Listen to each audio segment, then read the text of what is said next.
quais são as faculdades e quais são as potencialidades de cada região, e aí a partir daí se faça um planejamento e se permita haver uma exploração comercial, não sei daqui exatamente do que se trata, aonde isso de fato pode existir e onde isso não pode existir, não seja nem objeto de licenciamento, já seja pelo próprio zoneamento, você já nem possa cogitar executar uma atividade que ocasione desmatamento num local onde pretensamente você tem que haver uma conservação plena, digamos assim. Então, foi colocado aqui que existe um descompasso entre as políticas de recuperação, mas o licenciamento está sendo muito permissivo.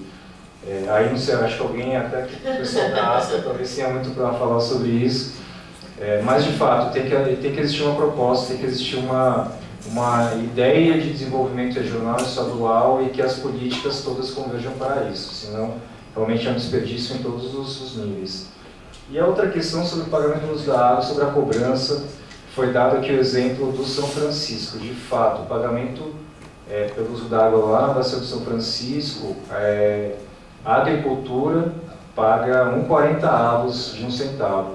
O preço unitário lá é 1 centavo por metro cúbico, a Embasa paga 1 centavo por metro cúbico, mas a irrigação paga 1/40. Isso foi um valor, uma fórmula negociada lá no âmbito do comitê. Não posso falar sobre como foi estabelecido esse pacto lá dentro do comitê, as forças que tensionaram mais para esse resultado. Eu acho que, tirando pequenos proprietários, que pode aí ter realmente um abatimento nesse valor da cobrança, mas tanto a irrigação para a agricultura convencional quanto o abastecimento público são usos públicos, eles têm que ter uma tarifa de pagamento similares, esse é o meu entendimento.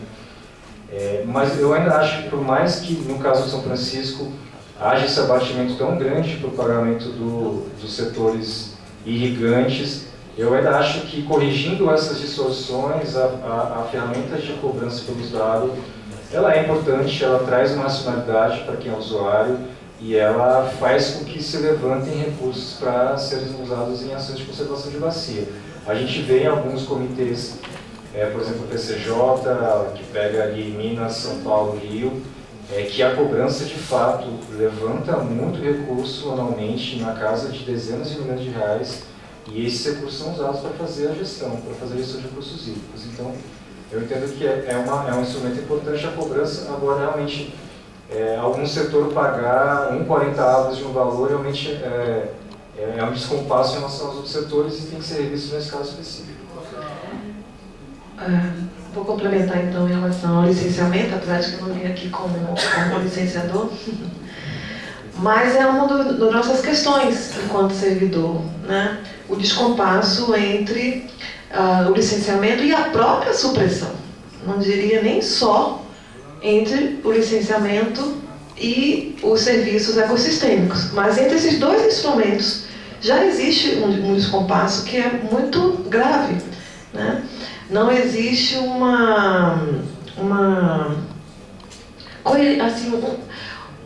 parâmetros, né? Fora o que está previsto na legislação. Lei da Mata Atlântica, tudo bem, está regulamentado, é fácil de se aplicar. Mas cerrado a gente não tem, né?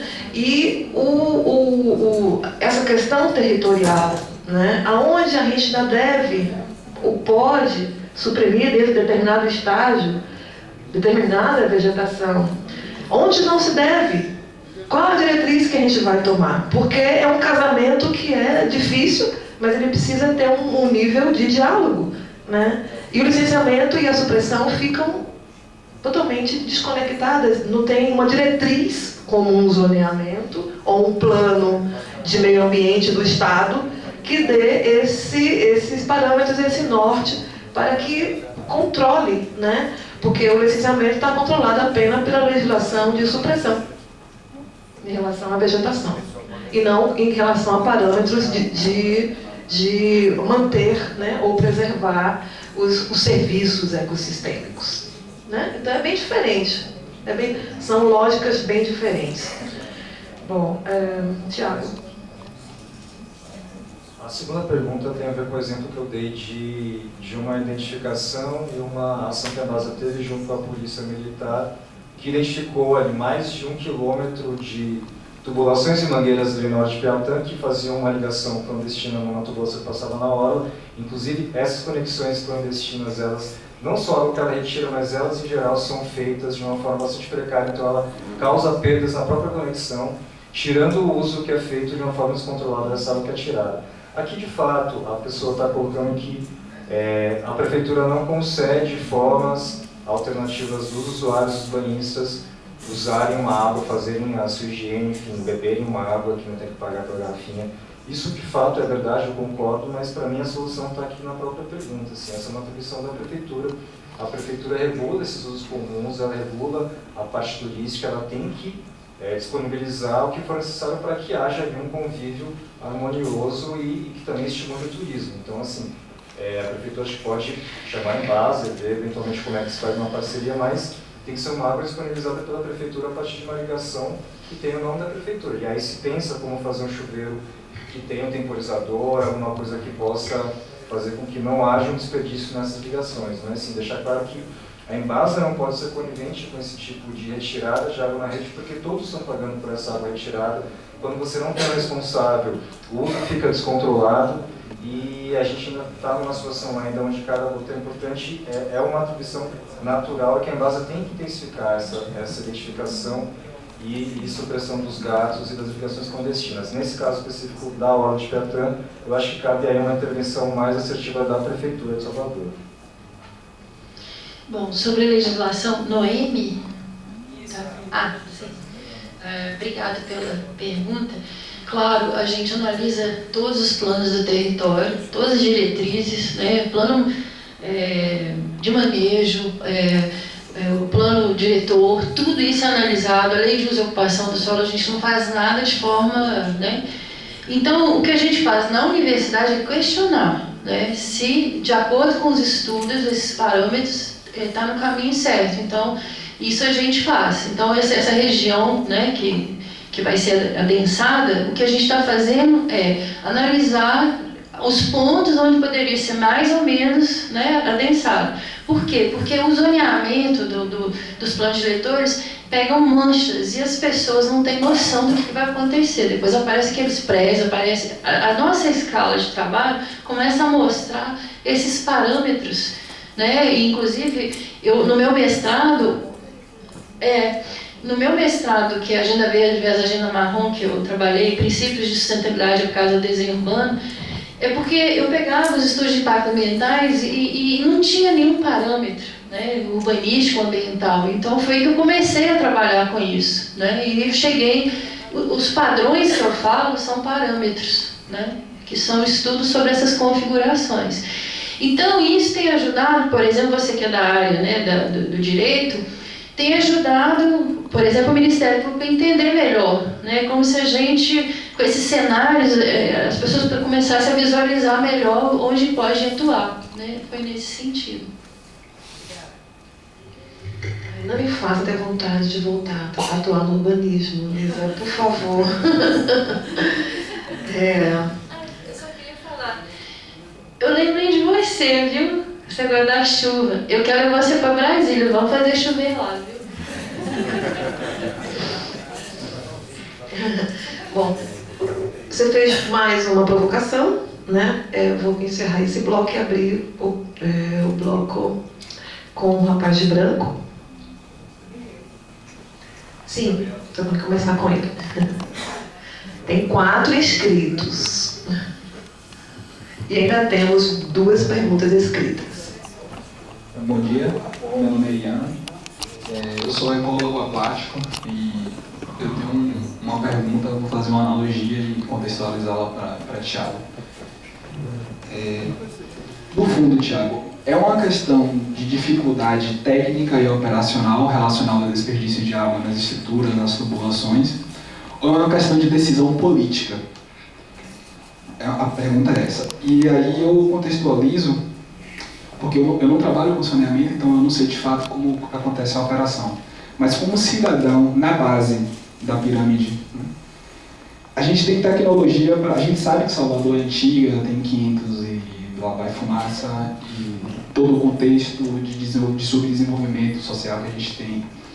Mas A gente tem tecnologia para siderúrgica, para Fórmula 1, para estádio, para metrô, para trem, para construir uma assembleia dessa, para fazer avião, para fazer condomínio de luxo, para construir Brasília, que é o exemplo máximo de uma cidade planejada.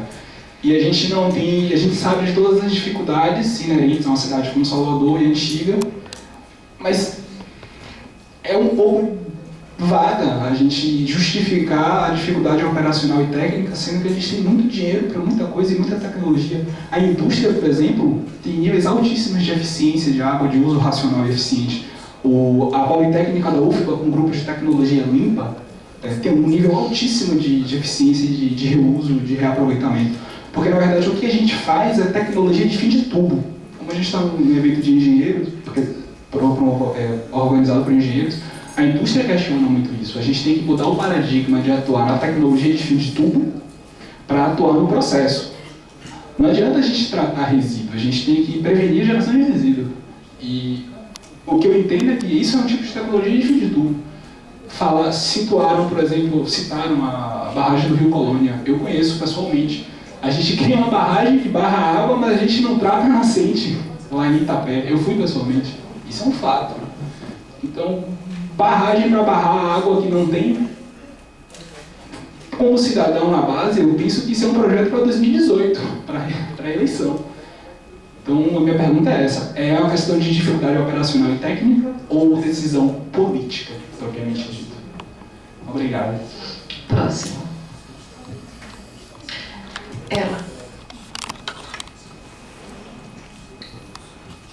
Meu nome é Lucidalva, eu trabalho na Bahia Tech.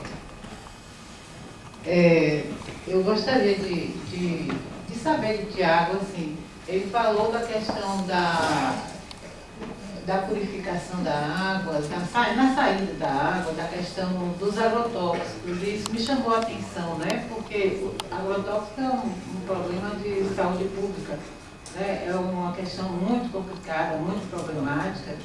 E tem todos os setores que são responsáveis por isso, inclusive a Bahia Tech, né? Inclusive o INEMA, a SEMA e todos esses órgãos. Mas eu queria saber da Embasa, na questão da qualidade da água, como é que é feita essa coisa dos agrotóxicos, como é que é trabalhado a questão dos agrotóxicos na qualidade da água que a gente bebe, né? Que a gente sabe que a maioria das bacias estão contaminadas com agrotóxicos, não só agrotóxicos, mas principalmente isso que é a questão do meu interesse aqui agora.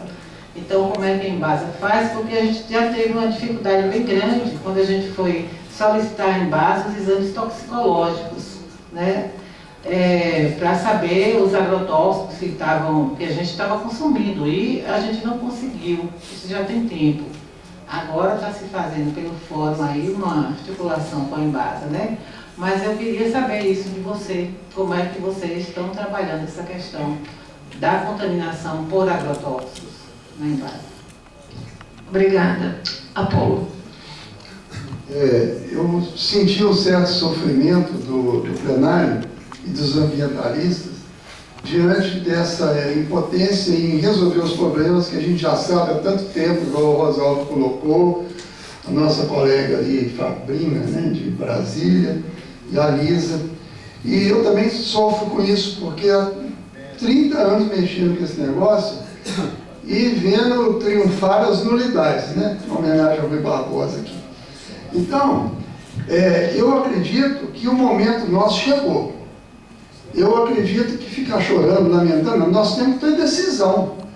Nós estamos embananados, nós estamos incapazes de formular uma estratégia. Eu acho que os ambientalistas, eu falo mais a agenda socioambiental, porque eu não estou abandonando a luta social, eu sempre fui integrado.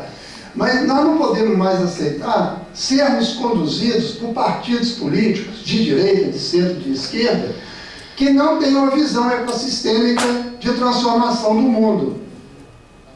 Nós temos que assumir uma identidade agora e formular a nossa proposta e nos valorizarmos, porque ninguém dá valor a quem fica xeretando. Se a gente ficar se oferecendo demais como fava contada, gente que não tem identidade, ninguém vai nos respeitar. O movimento ambientalista brasileiro tentou criar o PV, foi um fracasso, Mas na Alemanha ele foi, até certo ponto, um sucesso. Ele mudou muito o pensamento na Alemanha. No Brasil, agora, encerrando, nós temos que criar um movimento político, porque a questão ambiental vai depender de decisões políticas gerais. Nós temos que ter uma proposta de uma política econômica para o Brasil, assumir um movimento político, não estou falando partido, por enquanto, assumir um movimento político para mudar o Brasil com uma proposta ecossistêmica de economia, de gestão do território e sair fora dessa situação de acuados. Nós estamos na defensiva. Aí, se os outros partidos quiserem respeitar a gente, eles vão nos procurar e nós vamos dialogar e estabelecer. Hoje, qualquer chefete político aí vai, negocia ministério e negocia em termos de poder. E o movimento ambientalista, que é a sobrevivência do Brasil, está ainda com critério antropocêntrico, não tem visão biocêntrica, e estamos a reboque de gente que não tem nenhuma capacidade de consertar essas coisas. A bacia do São Francisco está se tornando a bacia do Rio da desintegração nacional. Está secando por fatores econômicos de uma economia ligada à exportação de commodities. Minas Gerais e Belo Horizonte, a região metropolitana, está faltando água por causa da exportação de água das mineradoras que não pagam pela água nem um tostão, porque falam que a água está indo no mineroduto, está voltando para a natureza. Então, o nosso desânimo tem que se transformar em reação, em uma organização de um movimento político para que a questão ambiental conduza a política econômica, e não o contrário, como tem acontecido. Eu falo isso para a Ana, né, como uma reflexão devido ao sofrimento aqui. Nós não podemos sofrer, gente. Vamos comemorar a vida e mudar, virar esse disco. O momento é agora. Essa crise veio para nos ajudar. É a hora de furar o bloqueio, porque nós estamos sendo enganados com políticas antropocêntricas ligadas ao grande capital. É isso que está acontecendo. Gabriela.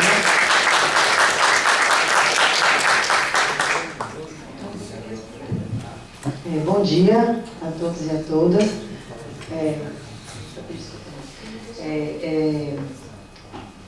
Eu gostaria de agradecer a presença de todos e falar assim da importância da gente se juntar, de os encontros hoje, nesse momento contemporâneo nosso do mundo, porque a gente está falando aqui do nosso país, do nosso estado, mas a gente tem também questões geopolíticas muito importantes acontecendo, né? Tem uma guerra nuclear aí que pode não acontecer, mas pode acontecer, e isso tudo pressiona a gente. E por trás, acho que o que conecta todos nós é o planeta onde a gente vive, existe e surge enquanto espécie, né, gente? São 4,5 bilhões de planeta, muita evolução natural para chegar ao homem a surgir. Então, essa inteligência da vida, e que foi trazida nas mesas de ontem por Henrique, e que na fala de cada um, na sua especificidade técnica, surge, isso tem que brotar na gente. E é óbvio que isso brotando, ou isso ressurgindo, porque com certeza populações indígenas tradicionais e que têm a sua subsistência relacionada diretamente com a presença de um ecossistema equilibrado, elas sabem disso. Elas usam a inteligência da natureza a seu favor. Só que sociedades que esquecem e tiram essa inteligência da sua prática, elas naturalmente vão ser extintas. Isso é possível observar ao longo da história.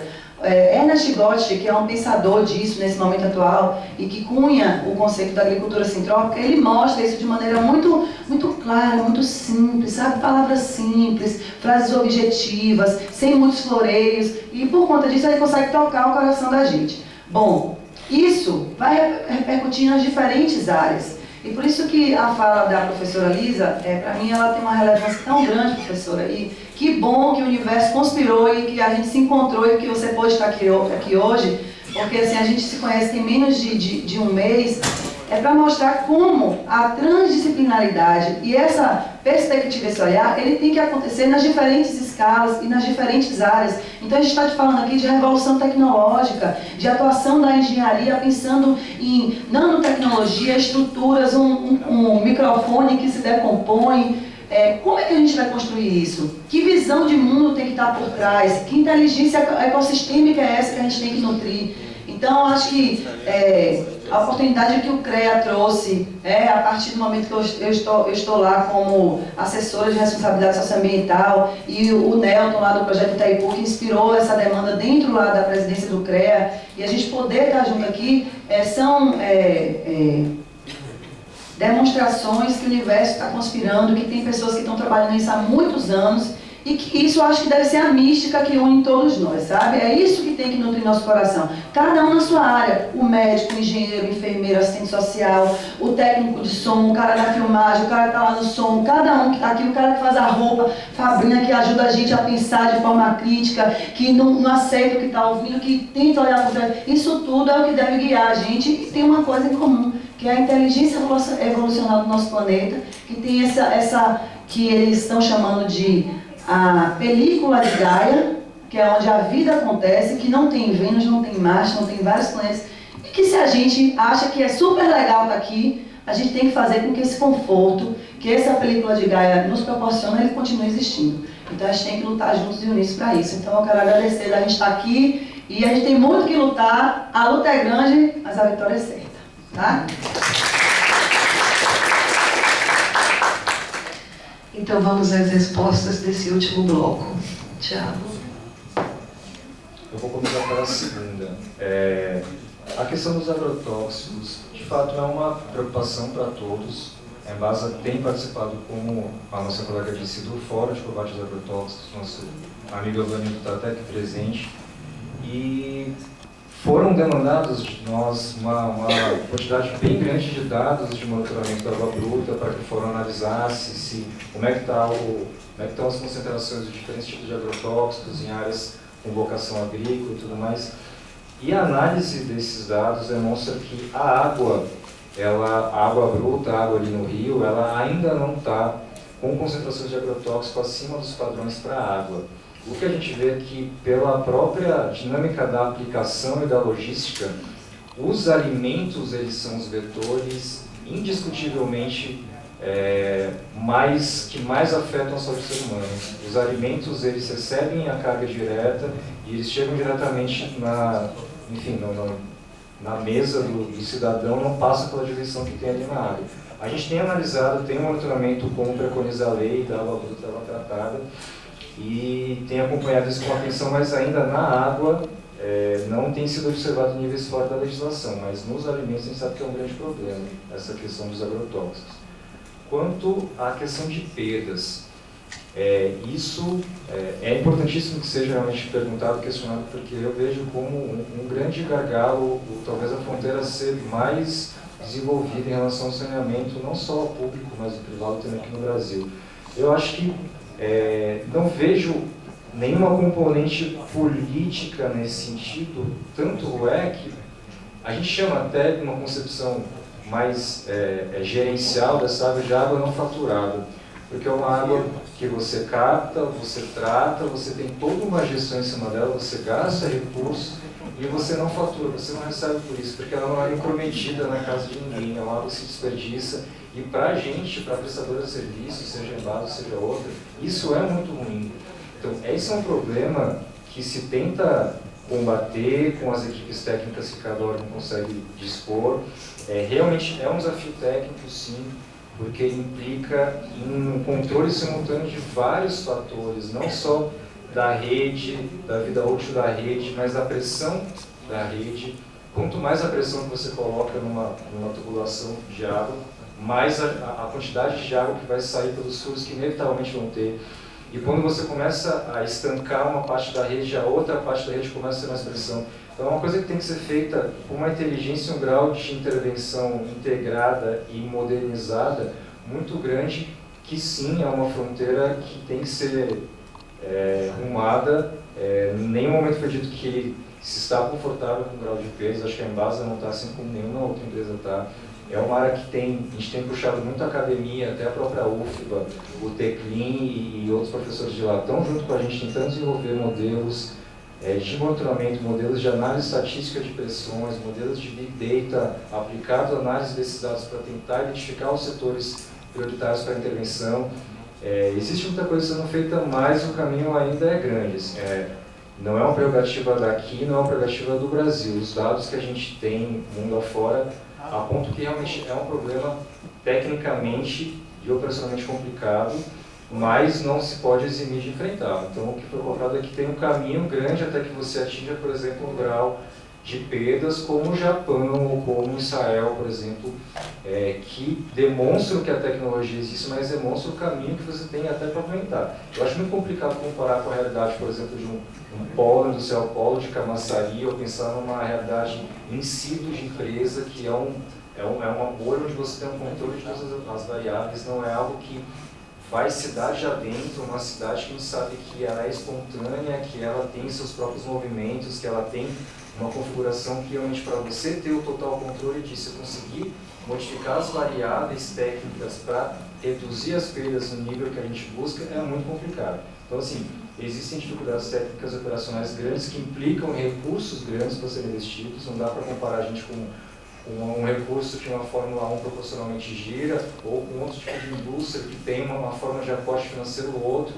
A gente é uma prestação pública de serviço, como eu disse lá na minha fala, que é alimentada pelo recurso da tarifa, então não há recursos infinitos. Poderia e pode-se pensar em fundos públicos, estaduais, federais, para combate a perdas, para desenvolvimento operacional, acho que talvez sejam caminhos, mas da forma como é possível, com os recursos disponíveis, está sendo feita muita coisa, mas o caminho ainda é grande. O que gerou esses estudos lá na Austrália, que eu mostrei, a consequência de ter esse modelo único, né, de entrada e saída. Então, por isso que eles estão desenvolvendo essa rede distribuída, né? Então, acho que fica aí uma coisa para vocês pensarem no futuro, que isso vai diminuir completamente as perdas, né? Então, é uma estratégia de tentar produzir água no local, né? De tentar tratar água no local, e não desse jeito que é hoje. Então, essas perdas vão sempre ser difíceis e vai ser necessário muito recurso. Então, é nesse sentido que a gente precisa evoluir, né? Trabalhar por bairros, dentro das bacias, microbacias, né? E ver como é que a gente pode produzir a água e tratar ali. E não fazer esse caminho todo, que até chegar, né? É longe, né? Tem quantos quilômetros de rede, né? Então fica aí esse que estão fazendo lá na Austrália, porque eles estavam com um problema seríssimo, lençol muito baixo, sem perspectiva de água, e estão tentando reverter isso, né? Estamos chegando já ao final. Bom, quero agradecer, primeiro, a provocação do Apolo, que me dá a oportunidade de falar um pouquinho mais, né? Na verdade, acho que o papel do moderador é muito delicado, porque ao mesmo tempo que você tem que estar atento, né? Você tem que controlar o tempo e ainda falar o mínimo possível. Bom, mas eu não quero passar nenhuma impressão de desesperança. Acho que na minha primeira fala eu coloquei que a atuação enquanto membro da diretoria da associação tem essa posição de acreditar que nós precisamos ser mais ativos, encontrar janelas dentro de oportunidades, dentro da nossa própria atuação, mesmo que haja restrição legal, mesmo que haja um afunilamento cada vez maior da hierarquia, a redução, a desconfiança que se tem hoje da gestão participativa, o desgaste, né? Nós estamos vivendo realidades muito difíceis em níveis diferentes, né? Tanto a questão macropolítica quanto a nossa realidade interna dentro dos nossos órgãos. A ASCA fazer parte hoje de uma mesa, de um seminário, é reflexo dessa tentativa. Não estou aqui falando como Ana Cordeiro, mas é um movimento entre nós, dos servidores do Instituto de Meio Ambiente, por insatisfação. A ASCA antes estava preocupada muito com a questão do funcionário em relação à festa de São João, a festa do final de ano. E nós fomos para a rua, e nós fomos para esses lugares. Nós produzimos 3 cartas, fazendo uma avaliação crítica sobre a situação do sistema de meio ambiente na Bahia. Essa carta rodou o país e chegou a alguns locais fora do país também, coisa que nunca aconteceu com esse movimento dos servidores da Bahia. Eu preciso dizer porque,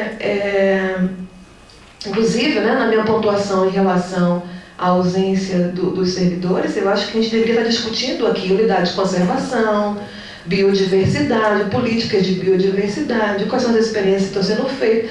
Por que a gente tem tanta dificuldade de distribuição dos recursos internamente? Por que a disparidade de distribuição de recursos dentro do órgão ambiental? Licenciamento de fiscalização tem toda a atenção. Monitoramento, biodiversidade, unidades de conservação, áreas protegidas, não tem recurso quase zero. Eu tenho colegas que trabalham sozinhos praticamente. Fora a realidade dos municípios.